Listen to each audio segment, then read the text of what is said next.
کہ یہ نہیں ہو سکتا کہ ان سے کوئی خطا نہیں ہو سکتی. حضرت پیر میر علی شاہ صاحب نے یہ لفظ لکھے کہ یہ نہیں ہو سکتا کہ ان سے کوئی خطا نہیں ہو سکتی اہل بیت سے، کہ یہ غلطی نہیں کر سکتے، یہ بھول چوک ان سے نہیں ہو سکتی. ایسی کوئی بات نہیں ہے، یہ بھی بھول سکتے ہیں، ان سے بھی خطا ہو سکتی ہے، اور یہ بھی اللہ سے معافی مانگتے ہیں. بتقاضائے بشریت چاہے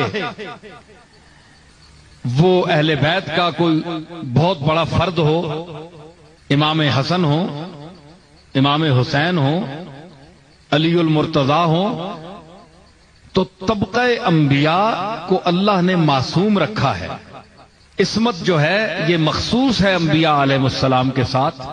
یہ کہنا کہ یہ پاک ہیں نبیوں کی طرح، یہ عقیدہ غلط ہے، یہ اہل سنت کا عقیدہ نہیں ہے، کیونکہ اس پر دلیل نہیں ہے.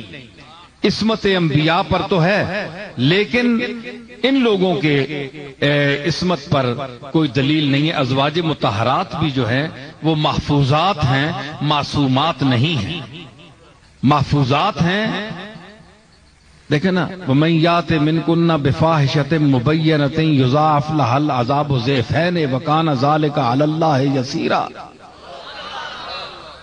اگر امکان گناہ نہ ہوتا تو اللہ نے فرمایا کہ اے نبی کی بیویوں، اگر تم میں سے کسی نے فحشہ کام کیا تو امت کے لوگوں کو ایک بدلہ دوں گا اور تمہیں دو، اس لیے کہ تم رسول کی بیوی ہو اور ایسا کام کیوں کیا ہے.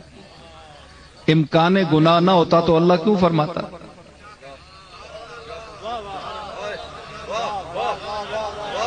تو جب مائیں معصوم نہیں ہیں تو اولاد کس طرح معصوم ہو سکتی ہے؟ تو اسی پر پیر میر علی شاہ صاحب نے شیعہ اور سنی کے جو میں آپ محاکمہ کیا ہے، اور تسویہ ما بین سنی و شیعہ میں بڑی تفصیلی بحث کی ہے. اس میں انہوں نے یہ بھی لکھا ہے، حالانکہ ایک سید گھرانے سے ان کا تعلق ہے، اور بعض لوگوں کا یہ خیال ہے کہ جو شخص سید ہو اس کا شیعہ ہونا ضروری ہے، کہ وہ شیعہ مسلک کا آدمی ہو. اگر وہ شیعہ نہیں ہے تو وہ سید نہیں ہے. تو یہ ایک غلط فہمی ہے. محمد اور آل محمد سے محبت کرنا یہ اصل ہے، یہ ایمان کی اصل ہے.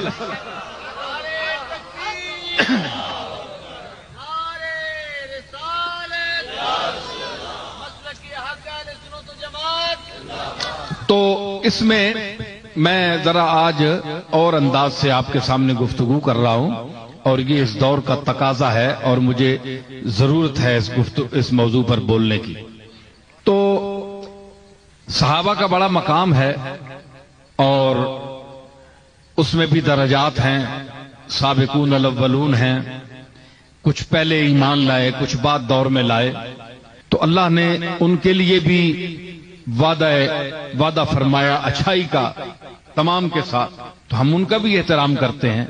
تو جس طرح اہل بیت کے افراد، ازواج مطہرات اور اولاد رسول یہ جب معصوم نہیں، اور حضرت پیر میر علی شاہ صاحب نے یہ لفظ لکھے کہ یہ نہیں ہو سکتا کہ ان سے کوئی خطا نہیں ہو سکتی اہل بیت سے، کہ یہ غلطی نہیں کر سکتے، یہ بھول چوک ان سے نہیں ہو سکتی، ایسی کوئی بات نہیں ہے. یہ بھی بھول سکتے ہیں، ان سے بھی خطا ہو سکتی ہے، اور یہ بھی اللہ سے معافی مانگتے ہیں.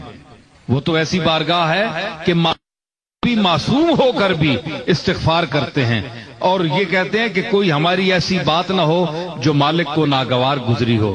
حضور کتنی مرتبہ دن میں استغفار فرماتے تھے.